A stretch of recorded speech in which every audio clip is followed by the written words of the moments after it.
अनुभव क्रमांक 1. हा अनुभव आपल्या चॅनलचे सबस्क्रायबर अविनाश गोरे यांनी पाठवला आहे. ही गोष्ट माझ्या होणाऱ्या बायकोच्या गावातली आहे. बऱ्याच वर्षांपूर्वीची. रत्नागिरी जिल्ह्यातील एका छोट्याशा गावातली. गावात तिच्या आत्याच्या घराशेजारी एक कुटुंब राहायचं. त्या व्यक्तीचं काही वर्षांपूर्वी लग्न झालं होतं.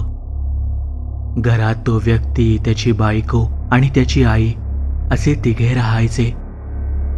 त्या आजीचं म्हणजेच त्या व्यक्तीच्या आईचं वय खूप झालेलं होतं, म्हणून तिला चालता फिरता यायचं नाही. एकाच ठिकाणी झोपून राहायची. जास्त जेवायचीही नाही. दिवसातून 1-2 वेळा जेमतेम काही खाल्ले तर तेवढेच.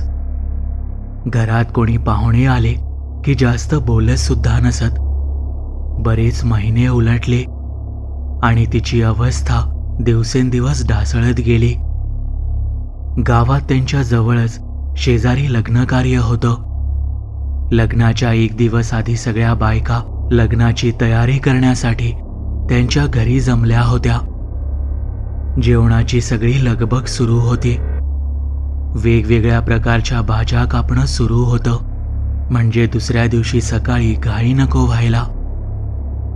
रात्रभर गप्पा वगैरे करत त्यांनी 2 ते 3 प्रकारच्या भाज्या साफ करून कापून मोठ्या भांड्यात भरून सगळी भांडी एका खोलीत ठेवून दिली आणि आपापल्या घरी झोपायला निघून गेल्या.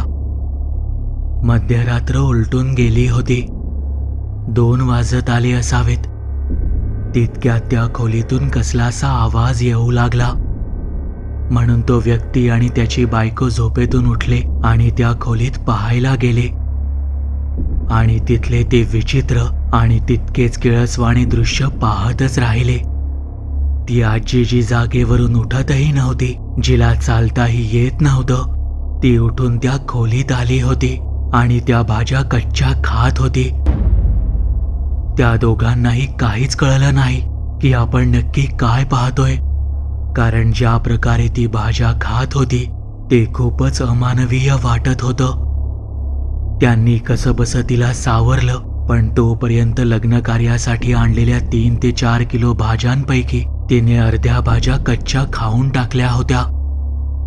दुसऱ्या दिवशी पहाटे जाऊन त्यांनी नवीन भाज्या आणल्या आणि कोणी येण्याआधी 1.5-2 तासात सगळ्या भाज्या कापून तयार ठेवल्या. तेवढ्यापुरता त्यांनी वेळ मारून नेली खरी, पण हे सगळं इतक्यावरच थांबलं नाही. 2 दिवसांनी पुन्हा असाच प्रकार घडला. यावेळी घरात होतं नव्हतं जेवण, भाज्या, जे काही हाताला लागेल ते ती आजी खाऊ लागली. अचानक काय झालंय हे त्या दोघांनाही उमगत नव्हतं.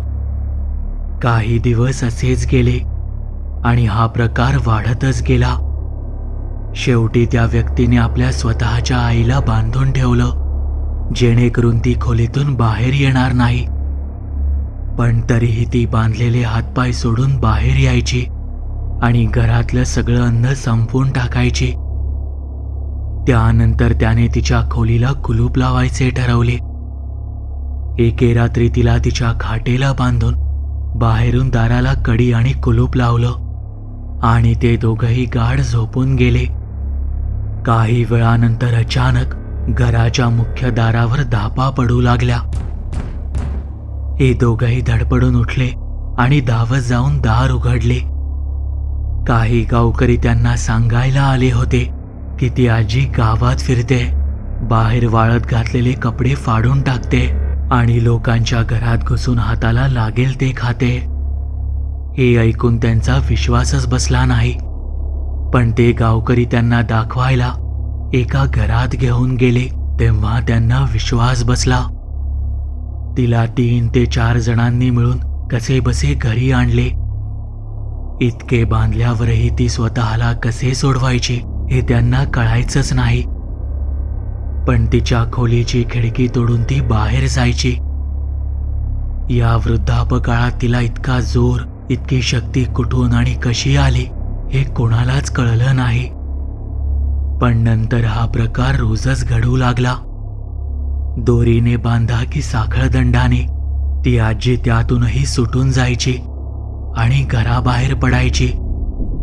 कसं घडतंय हे त्या दोघांनाही उमगत नव्हतं. शेवटी जेव्हा गावकऱ्यांना त्रास असह्य झाला तेव्हा एका जाणकार माणसाला बोलावले गेले. त्याने घराजवळ जाताच ओळखले की हे जे काही आहे ते खूप भयानक आणि विचित्र आहे. त्याने घरात जाण्याऐवजी बाहेरच थांबून त्याच्या जवळच्या पुढीतून अंगारा काढला. त्यावर मंत्र म्हणत तो त्या घराकडे पाहून फुंकला. असे करताच आत असणारी आजी एका क्षणात कोलमडून पडली आणि जागीच गेली. तिचं शरीर खूपच अशक्त आणि बारीक झालं होतं, जणू काही फक्त सांगाडाच शिल्लक राहिलाय. हा सगळा प्रकार घरात असणाऱ्या तिच्या मुलाने आणि सुनेने पाहिला.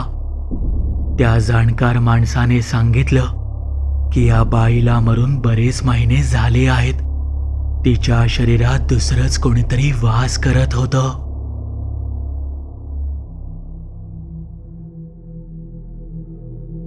अनुभव क्रमांक 2.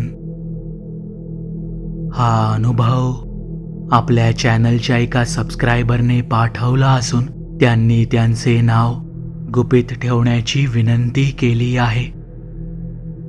ही गोष्ट आहे 2004 ची. अनुभव माझ्या आईसोबत घडला होता. मी तेव्हा 9 वर्षांची असेन.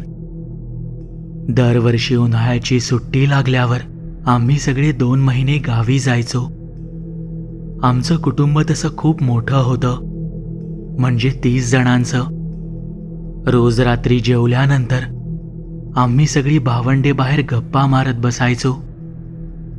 माझी आई व काकू रोज रात्री जेवल्यानंतर बाहेर शतपावली करायला जात असत. आमचे घर रस्त्याच्या जवळच असल्यामुळे त्या दोघी रात्री रोज चालायला तिथे जात असत. एके दिवशी जेवण आटोपून आईने काकूला हाक दिली आणि घरातून बाहेर गेली. मी घरात आजीसोबत गप्पा मारत बसले होते. 20 ते 25 मिनिटं झाली असतील. आजी आणि आम्ही दोघी उठून बाहेर आलो. तेव्हा पाहतो तर काय, काकू बाहेर अंगणात खुर्चीवर एकटीच बसली होती. आजीला जरा आश्चर्यच वाटलं, कारण रोज रात्री त्या दोघी सोबत जात असत. मग आज ही एकटीच इथे का बसली आहे असा विचार आजीच्या मनात आला. आजीने जवळ जाऊन काकूला विचारलं, काय ग, तू का नाही गेलीस आज? तेवढ्यात काकू म्हणाले, अहो आई, मी एकटीच कुठे जाऊ, कारण वहिनी तर घरातच आहेत ना. आज तर त्या मला बोलवायलाच नाही आल्या. त्यांचीच वाट पाहत थांबली आहे. मला वाटले कामे उरकली नसतील त्यांची अजून. तिचं ते बोलणं ऐकून आजीला जरा विचित्रच वाटलं. तिला एक वेगळा संशय आला. तिने पटकन बाहेर ठेवलेल्या चपला घातल्या आणि रस्त्याच्या दिशेने पटापट चालू लागली. घरापासून काही अंतर पुढे चालत गेल्यावर तिला आई कोणासोबत बोलत असताना उभी दिसली. अंधार असल्यामुळे आणि झाडी झुडपांचा परिसर असल्यामुळे समोर कोण आहे ते नेमकं दिसत नव्हतं. त्यामुळे आजी तिच्या जवळ चालत जाऊ लागली. पण ती आईच्या जवळ जात असताना तिला काहीतरी वेगळंच जाणवत होतं. त्यामुळे आजीने एका झुडपाच्या आड लपून बघायचं ठरवलं. ती लपून बघत असतानाच समोरचं दृश्य पाहून तिच्या पायाखालची जमीनच सरकली. तिला दिसलं की माझी आई तिथे कोणाशी तरी गप्पा मारत आहे. पण नीट निरखून पाहिल्यावर तिला कळलं की तिथे आईच्या समोरच काय, तर आजूबाजूला देखील कोणीच नाहीये. ते सारे पाहून आजीला खूप भीती वाटू लागली, पण तिच्याकडे दुसरा पर्याय नव्हता. सगळे बळ एकवटून आजी आईजवळ गेली व जास्त काही न बोलता फक्त एवढंच म्हणाली, अगं लवकर घरी चल, तुझ्या वडिलांचा फोन आलाय आपल्या लँडलाईनवर. कारण आजीला कळून चुकलं होतं की जर इथे जास्त काही बोलत बसलो तर आमच्या दोघींचं काही खरं नाही. आजी आईला पटकन घरी घेऊन आली व घडलेला सर्व प्रकार घरी सांगितला. तेव्हापासून आजपर्यंत माझी आई त्या भागात रात्री कधीच गेली नाही.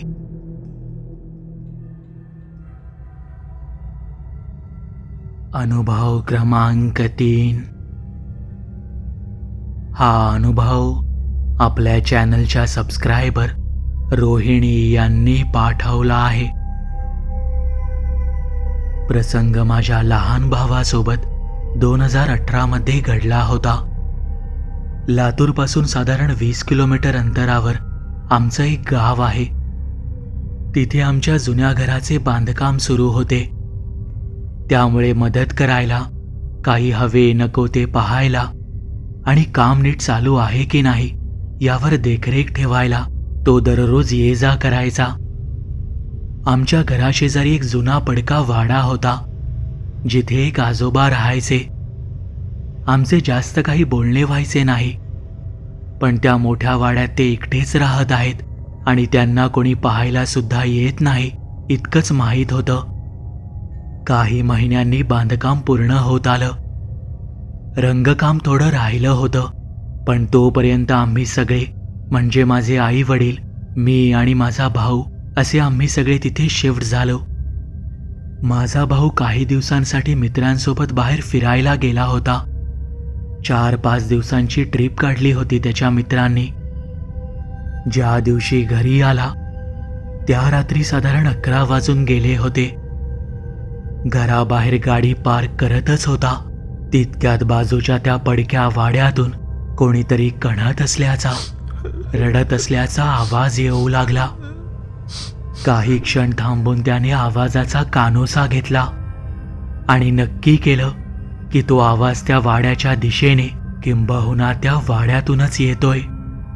त्याने अगदी स्पष्ट ऐकलं, पण त्याकडे फारसं लक्ष न देता तो घरामध्ये निघून आला. आई आणि मी त्याची वाट बघत बसलो होतो.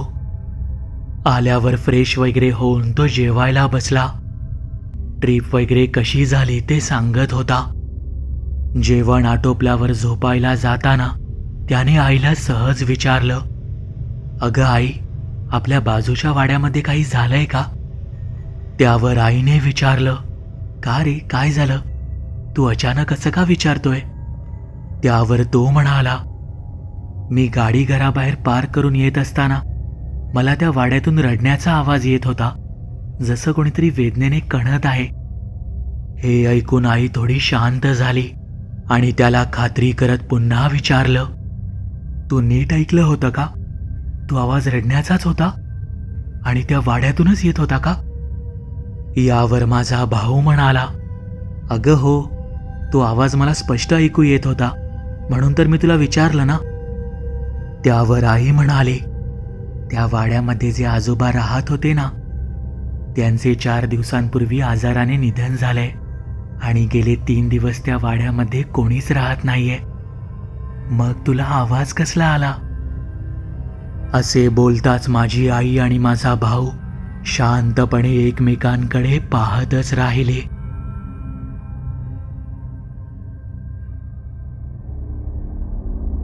तुम्हाला ही कथा आवडली असेल तर या व्हिडिओला लाईक आणि शेअर करायला विसरू नका.